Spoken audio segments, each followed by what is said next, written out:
We are running. Okay. So we've been surprised to realize that the latest episode of Explore the Shore is actually our 50th episode. So it's an appropriate moment to think back on what's happened in the past, the highlights of what's happened in the past, and also to think a little bit about what we're going to be doing in the future. So Matt, do you remember how this all started? Yeah, I was actually thinking about that this morning.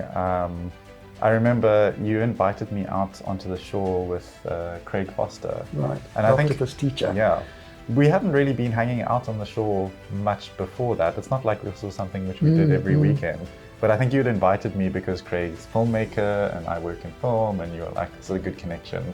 And I'd come along, and then Craig was talking about all this knowledge that you have which wasn't being captured in any way. And then we thought about, well, I've got the skills to film you, and maybe there's something that could happen there. And I think that was kind of the genesis how it all started. Of the idea of Explore the Shore. And it's actually developed into a fantastic little family project. And I think we've both had a huge amount of fun doing it together. Yeah, it wasn't like we were spending all of our time hanging out on the shore before this, but now it's pretty much every other weekend. Yeah, I remember when you were a teenager, and the rest of the family always used to be quite keen on the seashore. Yeah. And you would often be saying, "Oh no, guys, we're not going to the seashore again." Yeah, that sounds and you would right. go off and do something completely different, play music or like, computer games, and we would go to the seashore. Yeah. But now we've roped you in with one of the team. It certainly reinvigorated an interest. I mean, I remember as a kid coming to the shore with you and like finding animals in the pools and things like that, but it definitely went off of it for quite a while. Yes. And it's into kind of your come art back. era. Yeah. And yeah, now it's been quite a long, we've been doing this for 3 years now? 3 or 4 years. Yeah. And I was just looking at the folder of our shoots. We've done over 30 shoots. Sometimes we get 2 episodes in a shoot. Yeah. So we've done over 30 filming days out on the shore. And yeah, we've done 49 episodes released, and we're sitting here with the 50th one. We've got the 50th one already filmed, show so you we're ready to go. But I was wondering if you have like a top 5, Charles's top 5 moments from filming Explore It's the quite Shore. fun to think about that. And the earliest one that I remember is one of the very first episodes we did was about how the tides work. Yeah. And then I started off by drawing the earth and so on, and the sun on the sand with a stick. Yeah, that was the original version before we did the animation. Yeah. And then we actually moved on to doing it as an animation. And as the moon, I had a tennis ball, so I put down the tennis ball on the sand to illustrate how it moved around the earth. And then Ben came and grabbed the tennis ball and stole the moon. Our famous co-star. No, don't take the moon. The tides are going to stop. Let's have a look at that. Okay, I'm going to try and represent the impact of these forces on the tides by a little drawing on the sand here. So this large circle here represents the Earth, and then we're going to put the moon down over here. If we're sitting over here, To be fair, that is Ben's very, tennis ball. it Ben's was his tennis ball, ball. so it was very tempting. But remember, the Earth is rotating in this direction. It makes a complete rotation every 24 hours. So 6 hours later, we will have moved over to here. 24 hours later, we're back to where we started again. Benjamin's just going to steal the moon here. So Ben, just leave the moon. We need the moon, my boy. But there's an interesting complication. It's my ball. What are you doing with my Everything ball? was thrown out of alignment. Armageddon was caused.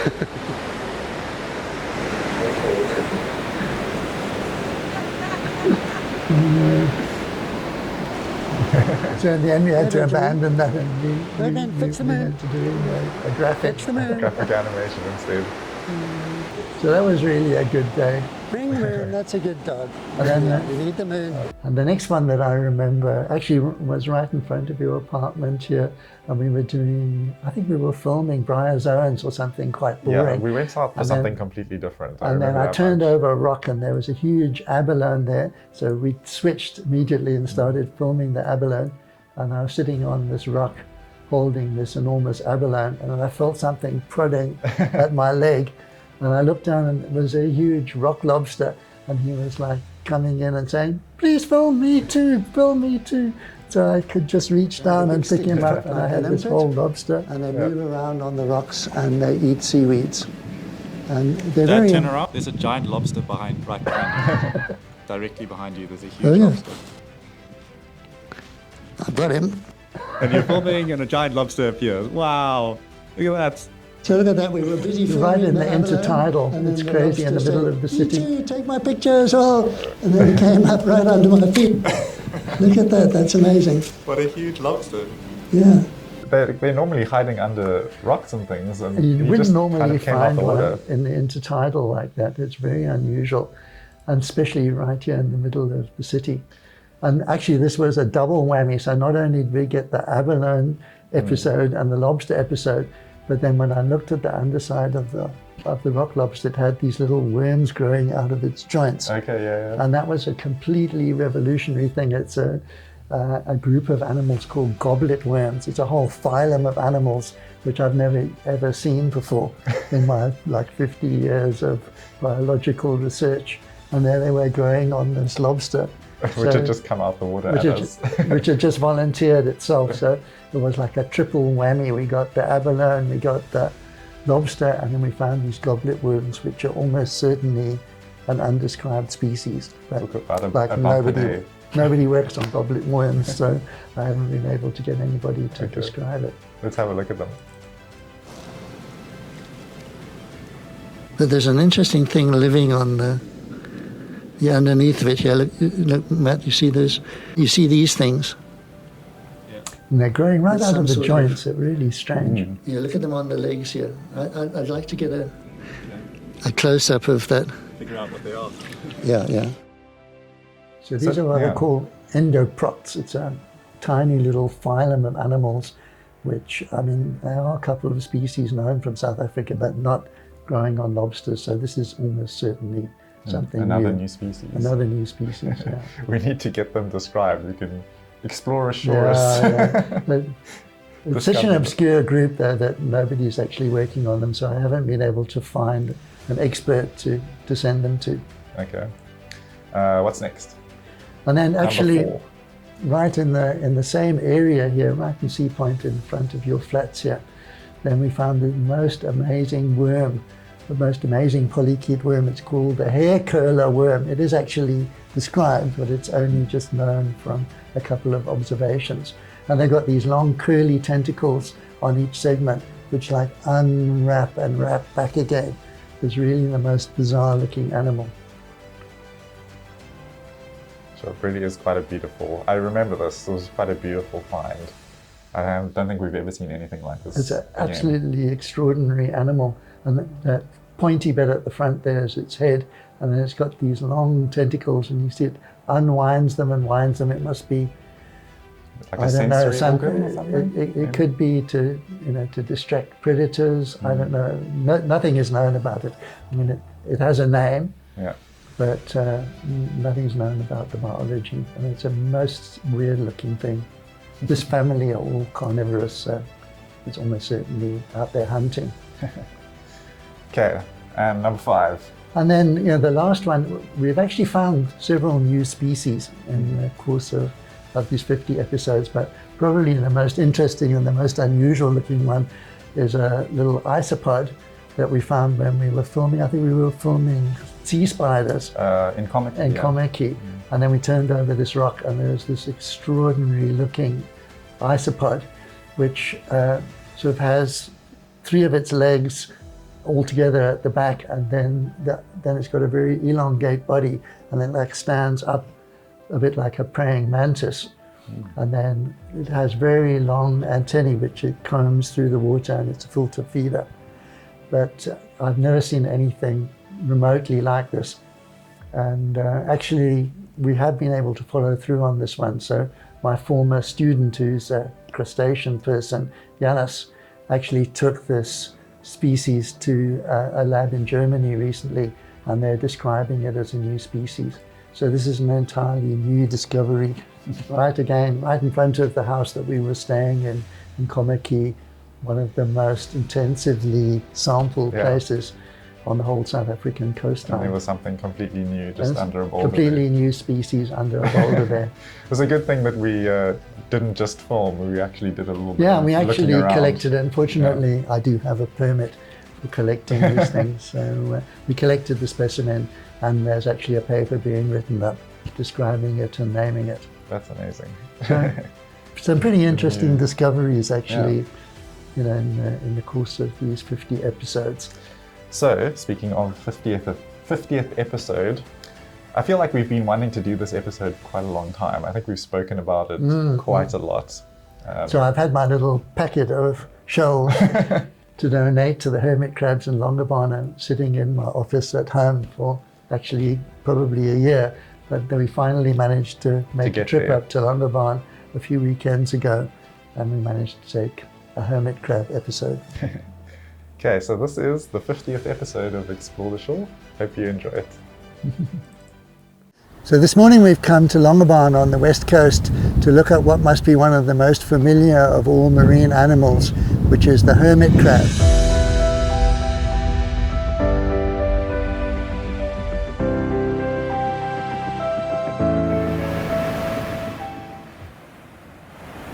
So hermit crabs are more shrimp-like than crab-like. Actually, they have a long, soft abdomen, and in order to protect that abdomen, they've taken up the unusual habit of living in the dead shells, the cast-off shells of dead snails or gastropods. Every time the hermit crab molts and grows, it has to change houses. So it's like us, we start off with a little bed set, then we buy an apartment, and then we buy a full-on house. So the hermit crabs start off in tiny little periwinkle shells, and then they might move into a winkle shell, and then eventually they might move into a much larger whelk shell. The smaller of those shells tend to be quite common, but larger dead shells are quite rare. So the animals find it progressively more difficult to find a suitable home. Is that just because gastropods tend not to live until a ripe old age? It's just because smaller gastropods are more common than larger gastropods. So there tends to be quite a lot of competition for large shells, and the larger hermit crabs are often living in damaged shells or ones that are in very poor condition. So lots of bachelor pads, but not many mansions. Exactly, yeah. So the cheap economic housing is easy to get, but to get a nice mansion on the hill, not so easy. What this actually means is that if you bring in some new shells, then it's quite easy to get them to move from that old shell into a new shell. Ah, so that's why we've got a Tupperware of So shells. that's why we've come from Cape Town with some city shells, because there's not so many hermits down there. And we've come to Longabana Lagoon, where the sand hermit is absolutely incredibly abundant species here, and there's a huge shortage of shells. And what these hermits tend to do is they follow a very specific behavior pattern. They'll go up to the new shell, and then they usually rotate it with their claws to make sure that it's entire and it doesn't have holes in it, and that also gets any bubbles that are in the coil of the shell out. And then they feel into the shell with their claws and their front legs to make sure there really is nobody in there. And then they align the new shell with the aperture facing them, and then look around to make sure nobody's coming, and then they quickly whip out their tail from the old shell, and within a second whip it around and stick it into the new shell. It's very dangerous for them to be out of the shell, so they do it as quick as they can. The interesting thing here now, though, is the old shell becomes vacant. So very often another even smaller hermit finds that one and moves into that. And you start a whole little chain reaction. Everybody's trading up to the next size of shell. If they can't retract fully into their shell, they're very vulnerable. So you provide them with nice homes, you're doing them a favor. Because they're living inside a shell, even aquatic hermit crabs are fairly resistant to being removed from the water. So I've picked one up from the pool just behind me just to show you what they look like. So this is the typical arrangement here. Then the hermit crab's legs just poke out of the opening of the shell, and then he has one fairly large claw. This one's a very large one and managed to find itself a mansion. Hermits are especially adapted to live in these cold shells First of all, the abdomen of the animal has to be curled to fit the curvature of the shell. And that actually means that the appendages on the outside of the curve can grow to their full size, but the appendages on the inside of the curve can't. And the legs also have to be adapted. So instead of walking on all 4 pairs of walking legs, the front pair of legs, like in a crab, has claws, and then legs number 2 and number 3 are used for walking. But legs 4 and legs 5 are greatly reduced and actually folded back inside the shell, and they're used to hang on to the home. So hermit crabs walk only using 2 pairs of legs, completely different from normal crabs that walk using 4 pairs of legs and have 1 pair of nippers. So in some hermit crabs, both the claws are the same size, but in others the left claw is much larger and the right claw is much smaller. And when the animal gets disturbed, it pulls in the right-hand claw and then closes the door with the left-hand claw, which acts very much like the operculum of the original mollusk that lived into that shell. So it makes an impenetrable, close-fitting, locked door to the shell and keeps the animal nice and safe. What sort of thing is predating them that they need to have these big doors to defend themselves? Hermit crabs are crustaceans, so they're like shrimps and lobsters. They're quite tasty, and quite a few different things will prey on them, principally carnivorous fish. So their main predators will be fish, but and also stingrays and octopuses. Any large predator will find a tasty little munchy meal from a hermit crab. Almost all hermit crabs are scavengers, whether they're on rocks or on sandy beaches. They mostly wander around and just look for dead or dying animals or little bits of organic material that they can pick up with their pincers and eat. There are separate males and females, and sometimes you will see the males, which are usually larger, actually grabbing a female who's about to molt and be ready to lay eggs, and actually dragging her around by the corner of her shell. So they like capture the female, and then they keep her captive and drag her around until she actually molts, and then they can mate with her. Talk about toxic masculinity. Yeah. That's a bit hectic. There are about 50 species in South Africa, and they occur in all different environments. They occur on rocky shores and here on sandy beaches where they're actually particularly abundant. And some of them are even terrestrial. They live out of the water and then only have to go back to the water to breed. They still haven't managed to come up with a way of rearing their young out of the water, but they spend the rest of their life above the high water mark on beaches. Some hermit crabs have some pretty interesting adaptations.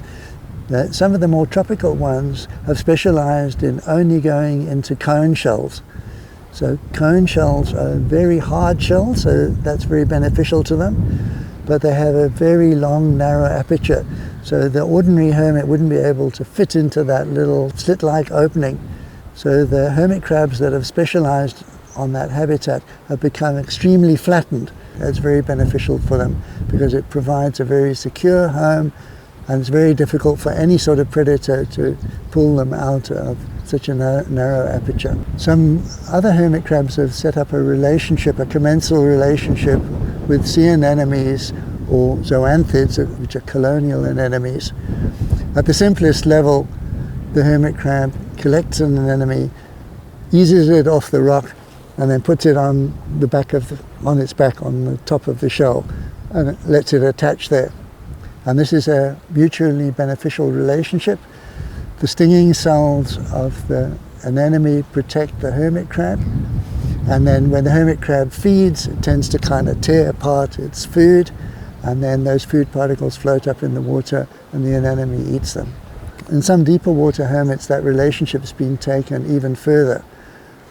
When the hermit crab is small, a zoanthid, a little colonial anemone, settles on its shell, and then that zoanthid grows, but it grows beyond the lip of the shell and actually forms a shell out of its own foot, a coiled shell out of its own foot. And that actually means that the hermit crab never has to change shells. Its house actually continually grows with it. And that's extraordinarily beneficial to these hermit crabs because they're living in areas of sand or mud where there are very few shells available.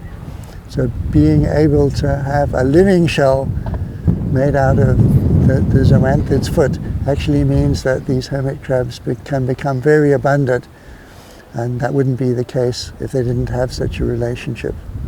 There are several species that are very common on the rocky shores all around the coast, but in Cape Town we have a particularly red, hairy species which is extremely common under the rocks and in rock pools all around the shores of the Cape Peninsula.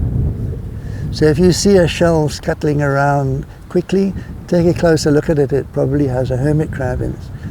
And some of these hermit crabs are extremely beautiful, and they're also great fun to watch, especially if you bring along a couple of extra empty shells and see if you can provide them with a new home. Hey Ben. And that's the story of the hermit. Did you get it?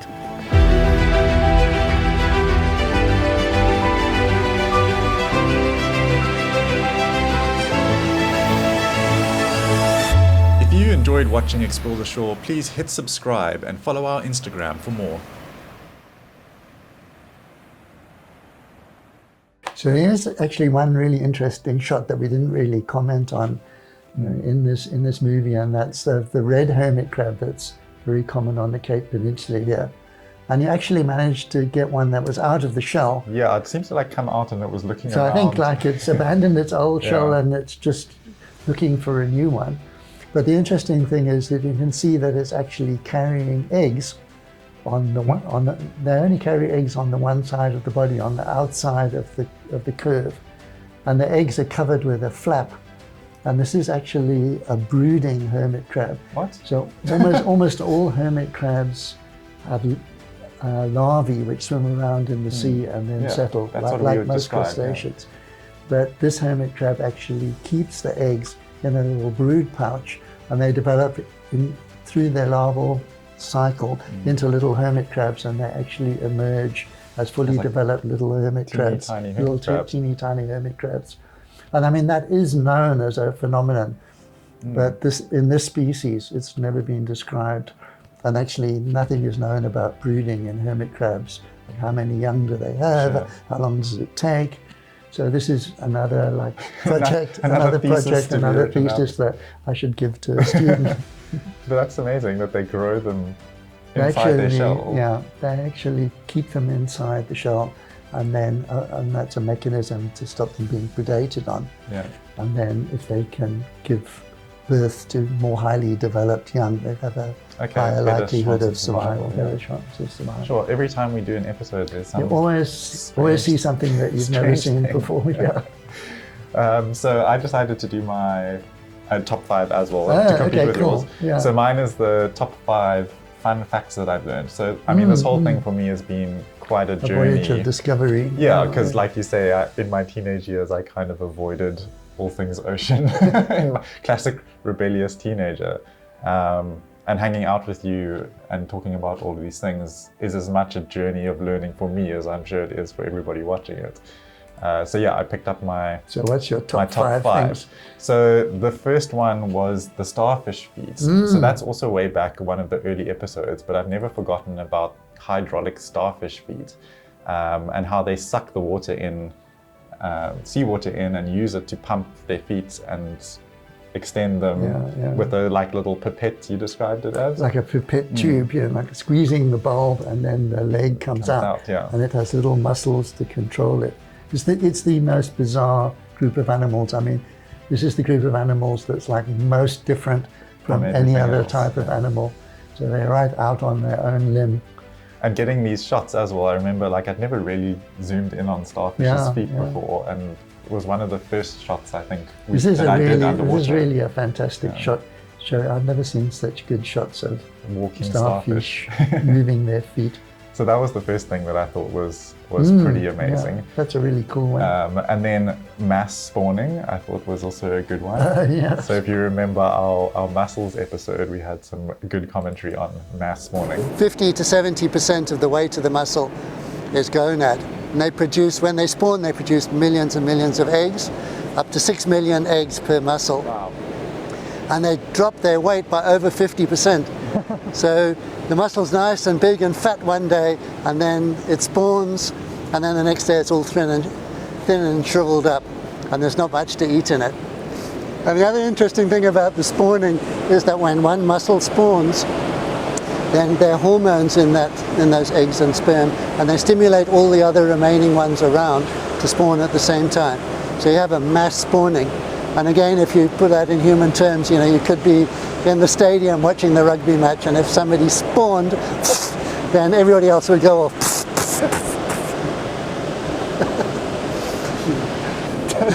You can put this in an episode.